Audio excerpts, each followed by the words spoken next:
Welcome. Today we will understand how to use the SUMIF function within Microsoft Excel. Here we have a sample dataset containing items, their quantity and cost. Let's start by calculating the total cost for all pairs in the dataset.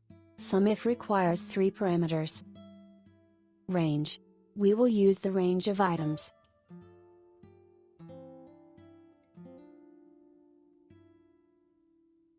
Criteria. Which item in the range? Sum range. The value data to be summed up.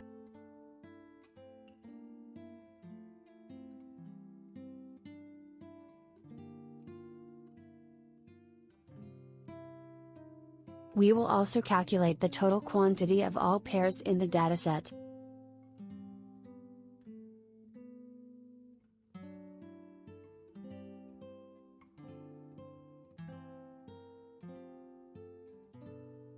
Let's proceed by repeating this for the other fruits as well.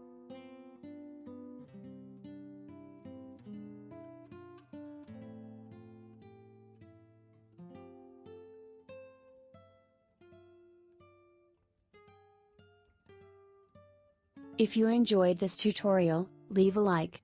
Thank you for watching and take care.